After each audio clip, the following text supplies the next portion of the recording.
Thank you very much, and welcome to today's press conference around Birgit Nilsson's centenary celebrations.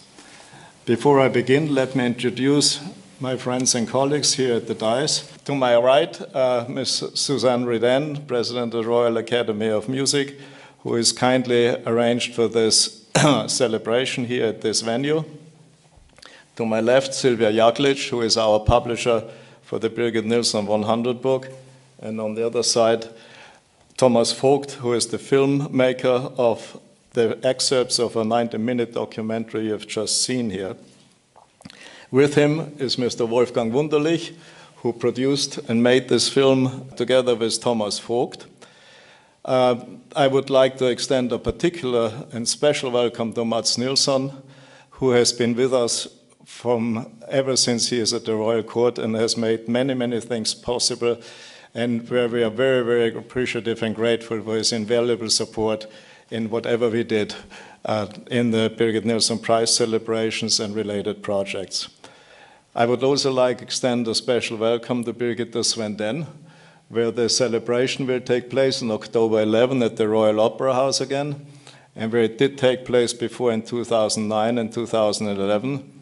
And to Stefan Forsberg, where we had the last celebration with the Vienna Philharmonic in 2014 at the Konserthuset. I also would like to thank particularly Bengt Heil, who has been with us from before we even started with the first presentation, without whose help much would not have been possible. And the same goes for Caroline Weber-Davi, who is a member of our board at the Birgit Nilsson Foundation. The other two members, Lars Eriksson and Dr. Marx, unfortunately couldn't be here today because of other obligations. The voice, fire and ice, like a knife, cutting through the texture of the orchestra. Obviously, we tried to do something very special for Birgit Nilsson on her 100th birthday. And so we decided to come up with a book in her memory, a documentary of 90 minutes to portray her character as a person and as an artist, and a CD edition to get her voice closer to what it sounded in reality compared to the studio recordings. Now, first the book. The book has 712 pages, 29 contributors from people who have known Birgit Nilsson and worked with her, and 560 pages of primarily showing Birgit Nilsson on stage in opera scenes, in other words, live, to convey the dramatic intensity she was capable of imparting on her audience from the stage. When you see the book, you will notice that it's priced at €100 or $100, which is geared to the 100 years of her celebration. On this point, I would like to ask Sylvia to explain briefly what was the most serious challenge in putting this book together, except for the test of patience, which we put you through many, many times. Yeah, the book was a rewarding experience. I was so impressed that Rupert Reich had been collecting numerous of images and memories on the life and career of Birgit Nilsson. Of course, it was so gratifying to me to contribute to a project for which only the best was good enough.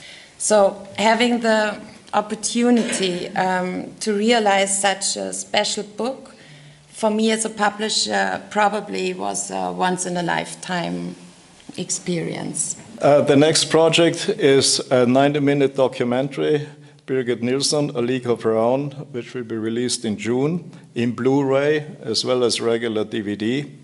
It strove, and I think Thomas has done a fantastic job in capturing the personality of Birgit. He has captured really what Birgit Nilsson was all about. When you are through with the pictures, you have a feeling you know her. You know her, what she was like as a person, and you know what she was like as an artist.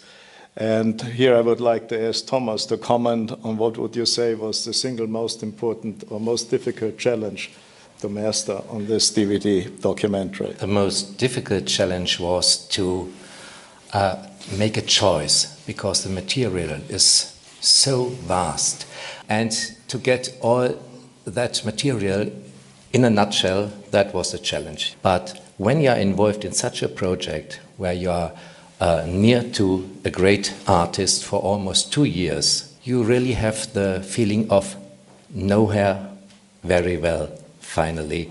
And I can't express how grateful I am for this experience. The third component of the legacy package for Birgit Nilsson, celebrating Birgit Nilsson's 100th birthday, is the CD edition of 31 CDs. It's called The Great Live Recordings, and it consists only of live performances. This brings me back to Thomas, whom I would like to ask, in putting this CD edition together, what was, in your view, in your experience, the biggest challenge that you had to overcome? A quite different challenge, clearing the rights with all the different partners. Now I'm coming to the second point, and that is concerning the future of the Birgit Nilsson Foundation. Nobody lives forever, and nobody knew better when to call it an end, as Birgit Nilsson did. And this, of course, sets also an example of how you procure the future of the Birgit Nilsson Foundation. So a number of years ago, we were starting to think about the transition, and our aim was to effect this transition around her centenary. We are very happy that everything is set in place, that the foundation has found a new permanent home at the Royal Academy of Music here in Sweden, where it really belongs for the long term. It needed to be institutionalized, and I couldn't think of a more optimal solution. We aim to have the transition completed in January, at which point I would like to ask you, Susanne, if you could comment on how you feel about this. Well, thank you, Rupert. Well, the Royal Swedish Academy of Music is, of course, greatly honored to be part of the future work of the Birgit Nilsson Foundation, recognizing Birgit Nilsson as one of the most outstanding and accomplished singers ever, but also the significance of the prestigious Birgit Nilsson Prize. And I shall look forward to come back to you in due time with more information about the new foundation and how we will proceed our work. Among the many criteria that are precluded from awarding the Birgit Nilsson Prize, in this particular instance, there are two especially important: gender and nationality. They are excluded as a criterion for picking the candidate, and the criteria are exclusively of an artistic nature. We are very, very happy that the Birgit Nilsson Prize Committee, the advisory committee, has suggested for 2018, and the board was thrilled to accept that recommendation. It will be Nina Stemme.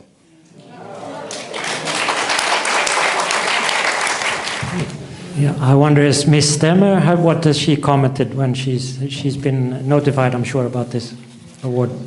Okay, what Ms. Stemme said, if you bear with me for a moment. It is a great honor to be recognized for my work. This is what her statement is or will be. But it is even greater to be recognized in my home country by a world-renowned organization that bears the name and carries the legacy of a legend, my idol, Birgit Nilsson. As this is her centenary, receiving this award becomes a most humbling and extraordinary honor. I am very grateful to be connected with this great lady and to be in the company of Maestro Domingo, Maestro Muti, and the Vienna Philharmonic, all of whom have previously received this extraordinary award. The ceremony will take place on October 11 at the Royal Opera House. And here again, I have to thank Mats Nilsson, and I cannot repeat how deeply appreciative I am that he helped us to secure that their Majesties preside over the ceremony again, and His Majesty will present the prize again. And that, of course, means this celebration will carry a dignity and a significance and give the proper weight to the ceremony that it wouldn't have without the grace of their Majesties. The musical program will comprise Christina Nilsson, who got the Birgit Nilsson stipend in 2015, and Bryn Terfel. They will be the soloists with pieces from performed with the Royal Opera House Orchestra, conducted by Evan Rochester, who is present here today with us as a special guest. And we are looking forward to having a great celebration in October with him and everything else that goes with the ceremony, which will again take place, as I said, at the Royal Opera House. We will conclude the ceremony with a memory of Birgit Nilsson on the occasion of her 100th birthday, when I will take my farewell from the audience and thank everybody for all the support we got here over the years. Thank you all for your interest and your attendance today. I hope to see you all on October 11th, our celebration at the Royal Opera House. And until then, I wish you a nice summer. Thank you very much.